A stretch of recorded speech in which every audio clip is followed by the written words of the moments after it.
I'm going to be doing a review on the Springfield TRP operator with the full rail today. Not the 3/4 rail, but the full rail. They're very rare, hard to find, 1911 from Springfield. Before we get into that, I do want to mention that all firearms that will be shown in this video today have been cleared. They've been not only double checked, but triple checked, and all ammunition has even been removed from the room that this is being filmed in. But let's just go ahead and get started here. First and foremost, I want to start out with the case that is included with this firearm. This firearm comes in a very solid case for what's considered a freebie, something that is just thrown in with the gun.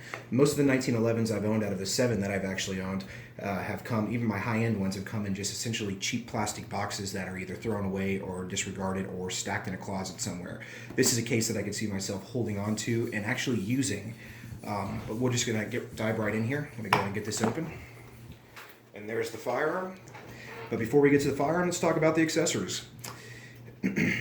It comes with a few accessories that are a nice add-in that Springfield again has just thrown in with this firearm. They're not something that I can see myself using, but it is nice that they had the thought and threw these in. The firearm does come with 2 magazines rather than your standard 1. These are 7-round magazines, so I will probably be upgrading, or I definitely will be upgrading to Wilson Combat 8-rounders or Chip McCormick 10-rounders. It does come with a double mag holster for your belt. This is a belt holster, not a paddle holster like the holster that is included, but it is a nice addition, this Kydex mag holder that they included. And of course it does come with an actual paddle holster. Now, again, I don't see myself actually using this specific paddle holster, but it is nice that they did include this because these full rail 1911s, it's extremely difficult to find a holster from a manufacturer that offers a full rail 1911 holster. Most of them only offer holsters for non-railed 1911s, or if you're lucky, a 3/4 1911 holster. So this right here is a nice addition. Even though I personally will not be using it myself, I will go out and seek out a custom holster for this gun. It is nice that they did think about that and throw that in. It also does come with a cleaning brush, which is a nice addition as well. And then you got a few Allen wrenches and a locking key, and we'll talk about what that locking key is for here in a minute. And it also comes with a spare set of grips. The grips that I actually have showing here on the firearm at this time, and I'll go ahead and take this out to show, are not the grips that were on it when I got it. These grips are what were on it when I got it. And I'll show you what these look like. Both of these grips actually come with the gun. These are the ones that come standard on it though. These are like a skateboard grip tape material, and I took these off immediately because I have had experience with this style of grip before, and they actually take the skin off your hand and become discolored as a result. They do a great job at retaining the firearm in your hand, but at the same time they are extremely abrasive and they do discolor and damage themselves when you shoot. So I did take those off and switched them out for the gray and black G10 grips here that you see that are very similar to VZ grips. I don't believe they are VZ because they don't have VZ written anywhere on them, but they are actual G10 black and gray grips there. The gun itself is a pretty hefty firearm, and again, I'll just go ahead and verify by checking again that it is clear. Nothing inside the chamber, nothing in the mag well, good to go. All right. But the gun itself is actually a pretty hefty gun. It's one of the heaviest 1911s I've ever held. Now some of you might be thinking that's a bad thing. Me personally, I like it. I like the weight of this gun. I feel like when I'm going to be out on the range doing quick shots on target, that it'll allow me to have faster target acquisition on my follow-up shots. So for me, that's a plus. The bull barrel, not only does the rail add weight to this, but the bull barrel that in here also adds weight to it. So those are the 2 factors that are making this 1911 heavier than most 1911s out there on the market. I mean, the gun itself just feels amazing. I don't know how to explain it really. When I put this gun in my hand, it just points where you want it to point. Just feels right. The tolerances on this are, in my opinion, the tightest tolerances I have ever seen on a 1911 to date. Even my Wilson Combats, even Nighthawks out there that I've tried. Out of the box, this has extremely tight tolerances. So the custom shop from Springfield did an amazing job on their manufacturing and their production of this firearm. It just feels amazing. Now, of course, tight tolerances does mean that initially it is extremely tight. Even the spring itself it's difficult to pull the slide back on this gun at first, and I am a strong guy, and I've never had that problem in 1911s before. It's just a tight gun. which just shows the quality, in fact. This gun does come with national match and match grade parts from the Springfield Custom Shop. One thing that I have already changed, and we're going to talk about this in here in a minute, is I have changed the guide rod out. This is a bushingless barrel, and what that means with a 1911 is generally you have to use a takedown tool to actually disassemble the firearm. I'm not a big fan of that because, hell, what if you don't have the tool on you, or what if you need a field strip after the range to clean your gun and you don't have that little paper clip or tool that comes with it? How it essentially works with a bushingless barrel is normally you would have to lock the slide to the rear, take your little tool, and in fact what I'm using here is actually a paper clip because I think Springfield forgot to include one, it wasn't in the box, and you take your little tool and put it in the little hole on the guide rod and then release the action. What this would do is it would actually lock the spring to the guide rod in place and allow you to disassemble the firearm from there.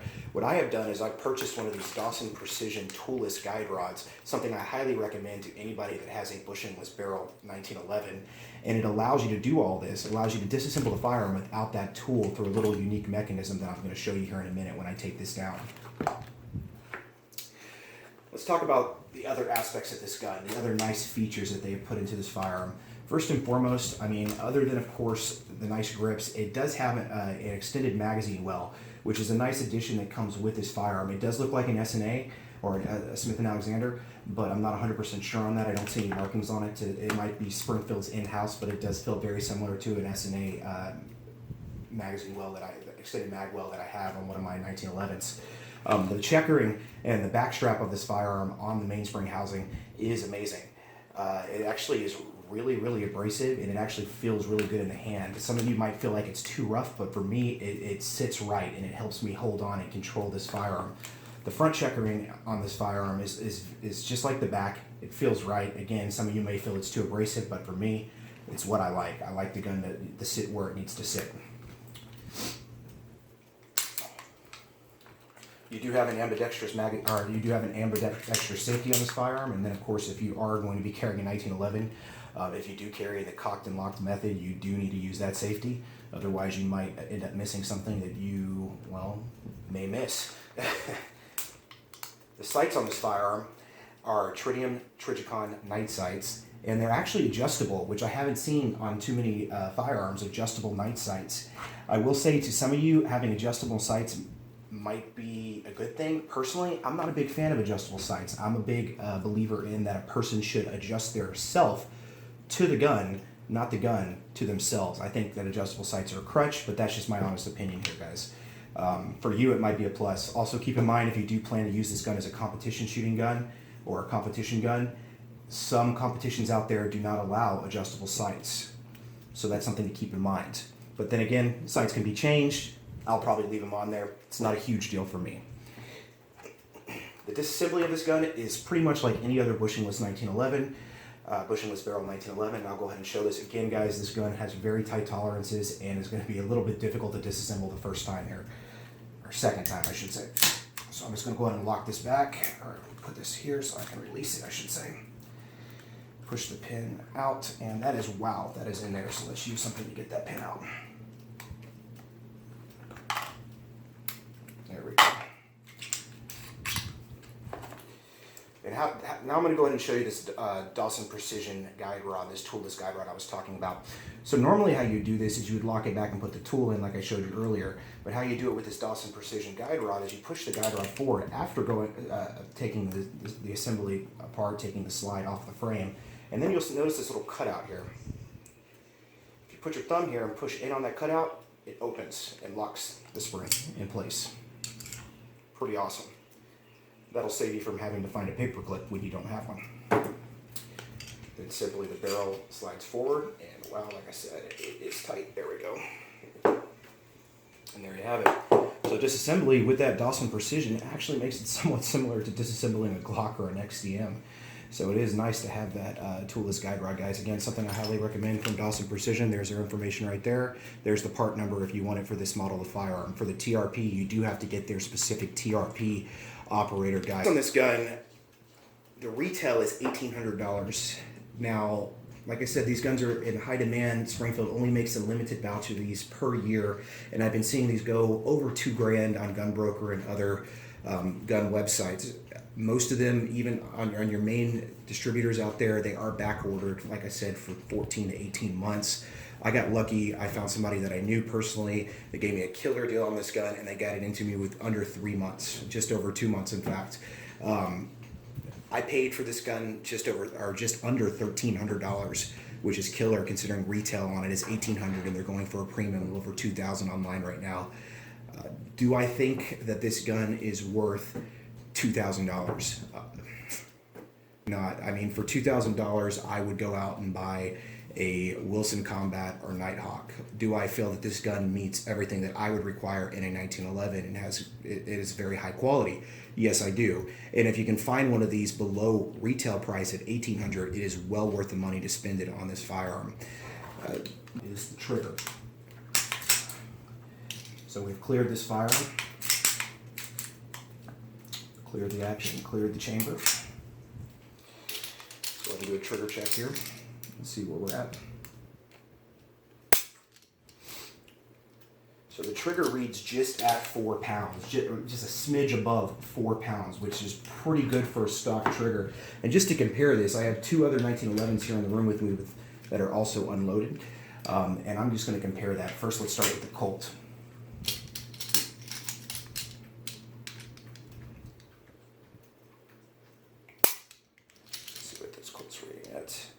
This Colt is rated at 4.5 pounds on this factory trigger on the Colt railgun. I've also got my Kimber Desert Warrior cleared as well. Let's see what we're reading at here.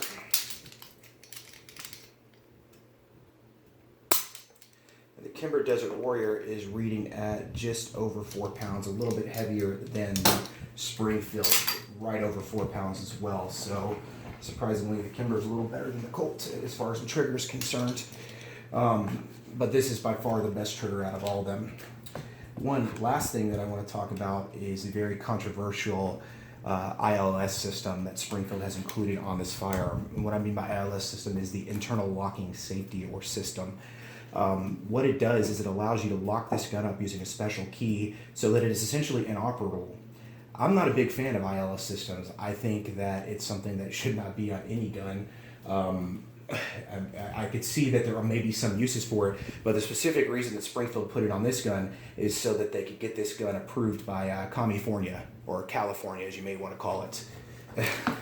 What it is, and I'll go ahead and show you how it works because I do have the key, of course, in this little bag.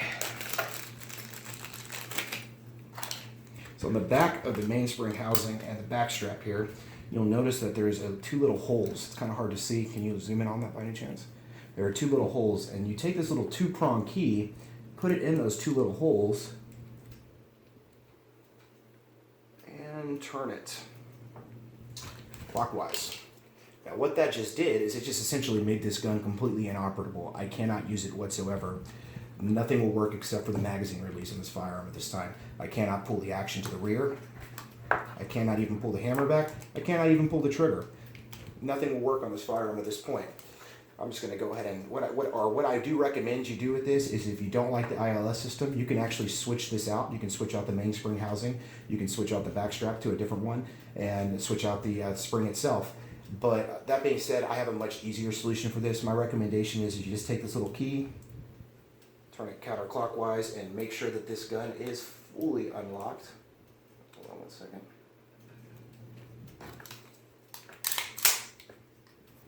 Okay. And after you make sure this gun is fully unlocked, I recommend that you take this little key there and you do the same thing that you should do with California. That's my recommendation. In conclusion, I do recommend this firearm, especially if you can get it at the price that I got it at or at a price reasonable or close to that. I would not pay retail or over retail for it, but it is a gun that's worth the money. I hope you enjoyed this review, guys. I will be taking this gun out to the range here shortly and doing a full range review on it and a full range report on it.